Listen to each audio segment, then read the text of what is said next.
Hey everybody, how's it going? My name is Dan Yost, and today I wanted to talk to you about lattice-based cybersecurity in the quantum era. Without further ado, let's get started. Now, quantum computers right now can't really do too much. Their error correction methods are still pretty ineffective because qubits can't be duplicated. But in the future, quantum computers could become a lot more effective, and that's largely in part because of this guy, Peter Shor. Now, Peter Shor invented an algorithm, which he called Shor's algorithm, that essentially takes a very large number and factors it into its prime coefficients. Shor's algorithm can do this very, very quickly and effectively, much more effectively than a traditional computer can. Now, what does this actually mean for all of us? Well, unfortunately, most of the encryption that we use today relies on the difficulty of factoring out these very large numbers, which means that everyone's passwords and secure data could become compromised by an effective enough quantum computer. So how are we going to prevent something like this from happening? Many scientists think that the answer lies in lattice-based encryption methods. Lattice-based encryption methods rely on mathematical structures called lattices. A lattice is essentially a grid of points that's formed from a set of basis vectors. Let's say you had the basis vectors 0, 1, and 2, 0. A lattice formed from these two basis vectors would be two-dimensional because the vectors are two-dimensional, and it would look something like this. Basically what we're doing here is multiplying the two basis vectors by integer coefficients and adding them together in a linear combination, sort of like this, to determine any point in the lattice. Now, let's say we want to solve a problem like this. Let's say we have this red dot in the lattice and we want to determine the closest black dot to it. This is called the closest vector problem, and it's actually pretty effective as an encryption system. It might look pretty simple to solve it right now because there's only two dimensions in this lattice, but as you add to the number of dimensions, it gets more and more difficult to solve this problem. The simplest way to solve this problem is with a method called Babai's algorithm.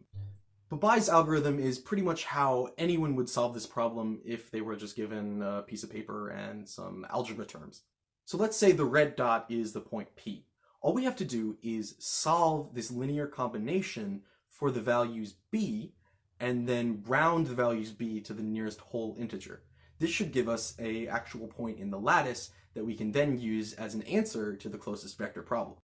However, Babai's algorithm has some limitations. It only really works if the basis vectors are reasonably orthogonal, which means they're basically perpendicular. This means that if we were given a set of parallel vectors, we're not going to be able to solve the closest vector problem with any reasonable accuracy whatsoever. Interestingly, we can actually use this to build an encryption system around. The most common of these is the Goldreich-Goldwasser-Halevi encryption scheme, or the GGH encryption scheme. In order to understand this encryption scheme, let's look at the classic example of Alice, Bob, and Eve. Now, let's say Bob wants to send a message to Alice. First, Bob needs to decide on his message values. These are essentially binary values, ones and zeros, that he wants to send to Alice. Then Alice decides on her own set of basis vectors. These vectors are going to be kept private, just to her, and they're also going to be pretty much orthogonal, which means they're going to make it really easy for her to solve the closest vector problem later on. She also determines a set of parallel vectors and makes that public to anyone, so Eve can see it and Bob can see it. Bob uses his message values with the basis vectors that he got from Alice in order to create a lattice point, P. Then he uses a noise vector to deviate this lattice point slightly from its original position. This results in the value P prime. Now, it's really important that he does this because if he just sent the lattice point over, Eve would easily be able to, solve the system and figure out what the message was. But if he deviates it slightly, then Alice or Eve will both need to solve the closest vector problem in order to find the original lattice point and derive the message. For Alice, solving this closest vector problem is pretty easy. All she has to do is use her orthogonal set of private basis vectors and use Babai's algorithm to solve the system of equations and figure out her point P. However, because Eve only has the parallel basis, she's not going to be able to solve Babai's algorithm with any sort of accuracy. This means she can't find the message, and it's safely been transferred from Bob to Alice. Now, this sounds great when you first look at it, but the fact of the matter is that GGH is actually really easy to break. This is because there's an algorithm called the Lenstra-Lenstra-Lovász basis reduction algorithm, which essentially can take a parallel basis and turn it into an orthogonal basis. So if Eve were to use this, she could take her parallel basis from Alice and just turn it into an orthogonal basis, essentially making it really easy for her to solve Babai's algorithm and find the original lattice point, which contains the message. Fortunately, there's a much more advanced encryption scheme called NTRU, which enables us to encrypt messages with lattices in a much more sophisticated way that can't be cracked with a simple LLL reduction. The backbone of NTRU is a mathematical operation called a cyclic convolutional product. Now that sounds pretty complicated, but essentially what it does is multiply every term in a polynomial by every other term in the polynomial. These polynomials are derived from our lattices. As we saw before, our linear combinations can basically be represented as polynomials. Now going back to our example with Alice, Bob, and Eve, if Alice and Bob want to use NTRU, Alice and Bob first decide on a number of public values which determine the scope of the lattices. The first of those values is n, which will be used to determine the dimension of each polynomial that represents each lattice. Then they decide on two numbers p and q. Usually, p is reasonably small, while q is reasonably large. These two numbers can be pretty much anything as long as they have a greatest common denominator of 1. First, they need to decide on a couple of sets of large polynomials. Each of these polynomials essentially represents a different kind of lattice. Alice creates LF and LG, which essentially contain a bunch of different lattices that she can choose from. Bob creates L-phi and LM.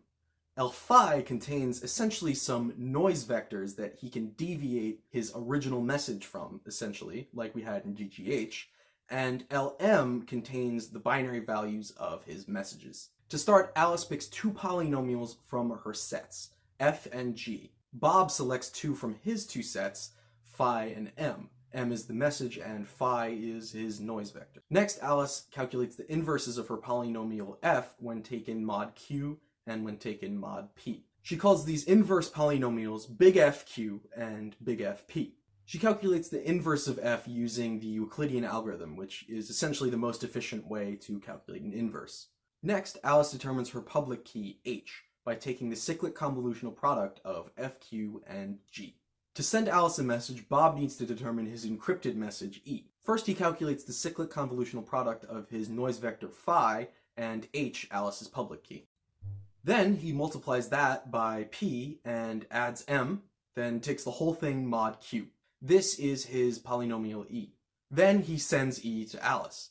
Now, in order to decrypt this message, Alice needs to do a little bit of algebra.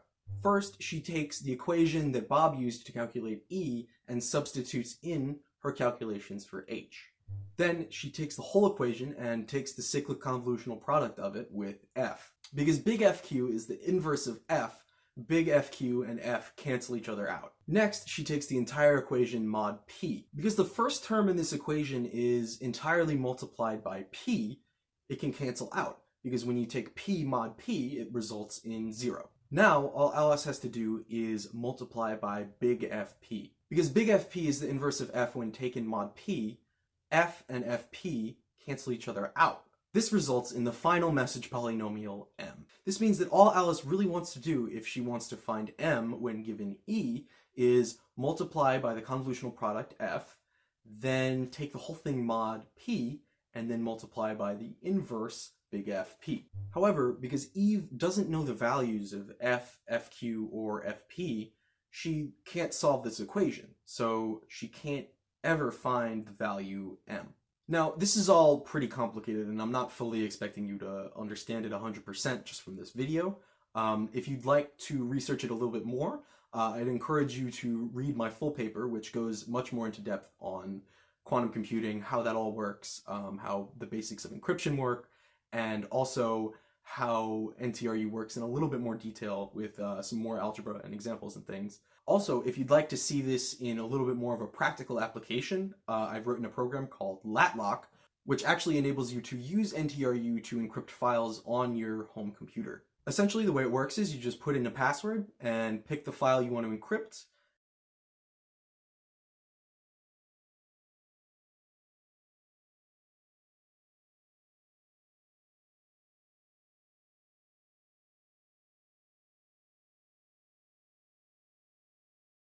and click the encrypt button. Then you'll notice your file was deleted. This is because it's now stored safely in a file called mysafe, which is with the executable. Then to decrypt, all you have to do is put your password back in and press encrypt, and it'll output the file right back where you put it in the first place. Thank you so much for watching. If you have any questions, feel free to put them in the comments section. If you're participating in the conference, I'll also be available for about 2 hours to answer any questions there. And if you like this content and you want to see more, let me know.